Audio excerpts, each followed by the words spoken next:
Well, some good news. Good news.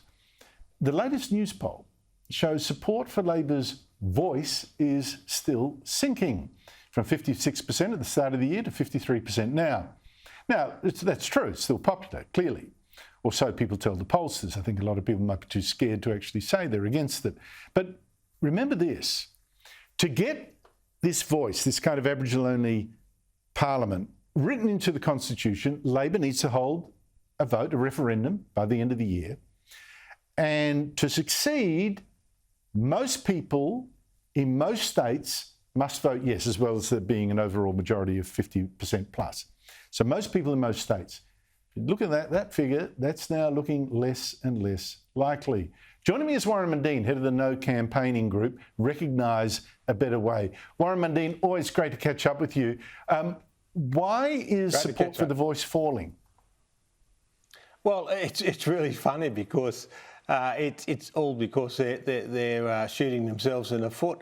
The more and more they talk about it, the more and more the polling goes down. But also, the more and more there's cracks and splits starting to happen within the Yes group. You know, you look, a few weeks ago they were saying, they had High Court judges, they had, Chief Justice, and that all saying that the voice could not, be challenged to the High Court. And now, with a couple of word changes, adding executive in there, it's now those High Court judges and Chief Justices that come out and said, well, this has changed it. We will be dragging this to the High Court. And of course, as soon as you mention that, you mention the constitutional changes and that, the vote goes down. I'm smiling because, we're just starting to get our campaign stuff together. So what's going to happen when we get out there? Yeah, it's been quite amazing. You had two very prominent lawyers who were advising the Yes campaign, Greg Craven and Frank Brennan, both then saying, whoops, what this allows the Voice to do, this Aboriginal-only parliament representing about 3% of the population, go to Parliament or government and saying, you can't act until you've heard from us. That could be challenged, that could be upheld in the High Court. So the government's gummed up with this Voice saying, no, not until we say our piece. So yes, I think that is a thing that's been very frightening for a lot of people. Now, you say the more they speak, the worse it gets, and I agree with you.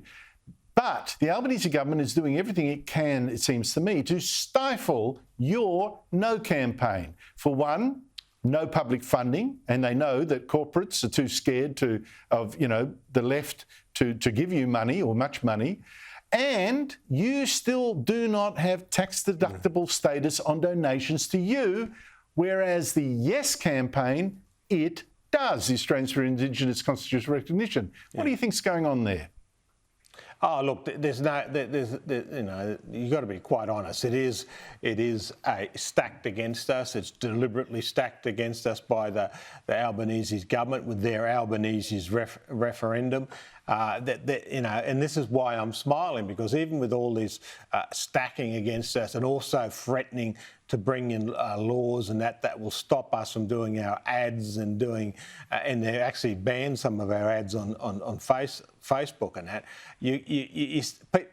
Australian people are fair income. They're not mugs. They don't like to be treated like mugs. And they're seeing this happening. They're seeing that there's not a fair playing field. And they're seeing that the corporates, here we got the elites, the most wealthiest people in Australia, all out there in their almost like jingoistic outfits and dancing around and clapping hands and all saying this is a wonderful thing, while the economy's sinking and the Australian and the Aboriginal people are not getting their lives improved. And now even some of these Yes campaigners are saying, well, it wasn't meant to close the gap. It was just about a voice. For heaven's sake. Why are we going through this whole process and spending hundreds of millions of dollars setting up this organisation? And all it is going to be like, here we have all these bureaucrats and public servants and so-called community leaders who will be getting huge salaries and their advisors at the same time as you know exactly how it's where going to the end up. problems are. are just getting nothing. And they can't be sacked. This time they can't be sacked. They could be totally useless. Yes, exactly. Right? They could be totally useless.